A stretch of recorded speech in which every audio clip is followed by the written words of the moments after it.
Okay, this is just showing what stuff I have on my ship before I show you this. I'm going to go through those, and they're mostly grade 2 armor, is just because I reverse engineered, got a discovery, and so grade 2 is the same as grade 3. The rest of it's all pretty much grade 3, beam generators not. This magazine, 80 missiles is a big deal compared to grade 2. And 80 missiles gives you a lot more ability to do stuff. Power conversion module just makes your blaster stronger if you hit number 1. Got that with ship commendations. If you're running these missions, you have plenty of those.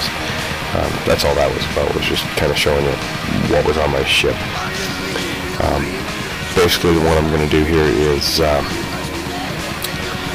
the Cartel listening station, mainly showing you the bonus mission for the main antenna array. Redoing the voiceover because I rambled a lot in the original video. I'm going to try not to as much in this one. We'll see how it goes. Hit number 1, so my lasers are sure my blasters are stronger. More important when you don't have 80 missiles, because you want to make sure that you're saving your missiles for that antenna array if you can. Can't get the big station at this point. I'm getting as many turrets as I can so I can get the 20 turret bonus, because 20 turrets in the 4 defense satellites is another bonus. It's not a huge bonus, but each one of those satellites is worth like 50, and so I definitely go for them. And so at the beginning here, I spent a lot of time making sure I get as many of these ships as I can and as many of these turrets as I can, mainly because there are a couple of times here where I'm not going to be paying too much attention to shooting Talon fighters. For the most part, I've never had trouble getting to 60, and so I try to hit that listening post pretty early on. With 80 missiles, you can go ahead and tag it with a missile there without too much repercussions. Also try to get that hangar right there before I start blasting missiles. I try to get the towers, the shield generators in this first pass. You do get, anytime you're on top side, you're not worried about the antenna array, and so you have time to get those things if you don't get them in the first pass. It's just something to take off your mind, especially if you're trying to get the 20 turrets. But you can see I've already got 18 on that first pass, and you'll get your shots at these frigates just like that every now and again. This next pass you don't really go underneath, so once again I'm just hitting turrets. It's nice to get turrets out of the way pretty early on those passes, mainly because then you can see the hangars. Definitely make sure to get that defense satellite. You pretty much only get one shot at each of the defense satellites, so when they're up there, you focus on them. Plus, you know, they're 50 XP, and so as far as 7 Talon fighters, you get a chance to miss a few. Right here, I start right away. As soon as I can see that antenna array, I start hitting it, and I'm firing missiles pretty much the entire time. Get past it, hit a couple of turrets.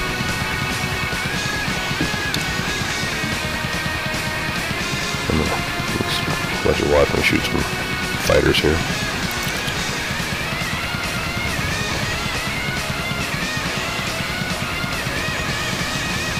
Just as soon as I can see it, start hitting it with missiles.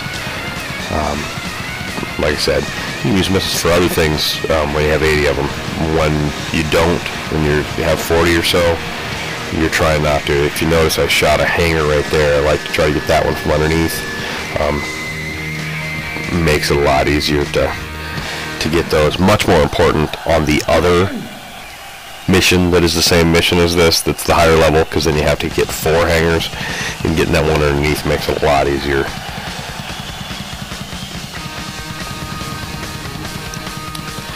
Notice I'm shooting the little red dot there, which is a turret that I didn't need for the mission, but the turrets are worth 30 XP, and so once again you can miss 4 ships to get the turret and still come out ahead for XP.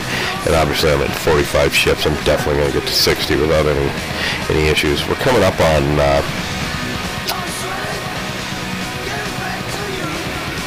the next listening or the next defense satellite. That should give us 3. Definitely want to make sure you get that one. Like I say, you only really typically get one good shot at the defense satellites. There are a couple of times when you can see another one, and if you've got missiles, you can sometimes knock them out of the air, but you'll fly right at each one once. Make sure you're shooting it. Once again, it's worth 50 XP. The ship's worth 7. You're going to get to 60. Make sure you're optimizing for XP there. This is coming up from underneath on the array. This is where you want it to go down. I start shooting missiles right away. I watch for the thing that says that I got it. Just as soon as I got it, then I start shooting fighters. And there it is. That's Crippled Republic Communications. And so, go ahead, clean up fighters. Usually, you've got 60 by there. We still have, what, a minute 36, so not going to run short. I'm hardly paid any attention to my ship at all, and I'm down, maybe, what, 5%. And so, even if I'm down to half, I don't worry too much about the health of my ship at this point, so not a big deal. Here you're just mopping up wherever you can. If you have any turrets left over there on the station, you'll want to try to get those because they're worth good XP. If you didn't get 20 turrets, this is another shot at a frigate there. If you haven't got them by now, it's a lot. You'd only get little fleeting glances at those frigates, and so you have to make the most of it, or you're not going to get that bonus. And right here at about 45 seconds is the last shot at a satellite. I hit it with a missile because, once again, I had them. So, and see, I still have 17 of them left. So, I probably over-conserve them on other things I could shoot them at, but I always want to make sure to get that mission bonus that's hidden. It's not really hidden. Just bonus missions only show up after you hit the first objective. There are a couple of bonus missions that only have one objective, thus they don't show up. When this is over, I believe I'm going to scroll through the XP log and show what you get for those things. So you get 300 for this mission. I think on this one I hadn't done the other one yet, and so because you get another whatever 8,000 XP and 1,000 credits or whatever for doing the actual daily mission, but it's the para missions to do that. And if you look here, there's 847 credits, and 1855 is for eradicate enemy defenses. And that's the satellites and the 50 turrets. It shows that 855 twice. I'm pretty sure it only gives it to you once. That's just the way that does that. I suspect I'm going to scroll all the way up here to that 198, and the 5 should be that's the fighters. Don't skip it, but it's not a ton. But right here you get 2,500 credits for that antenna array plus 2970 experience, and I believe I scroll up here, you also get 500, yep, right there, for the actual shooting of the array when it blows up. And so it's 3,500 extra XP on that, on a mission that's, at 31 gray, not giving you a ton otherwise. 5 XP for the mission as a rule. And so that bonus mission really makes it worthwhile if you're going to be doing it every day. And you get commendations, and so they're worth doing each day. I know that I've spent commendations on the purple box and got an item where, I don't know, I auctioned it for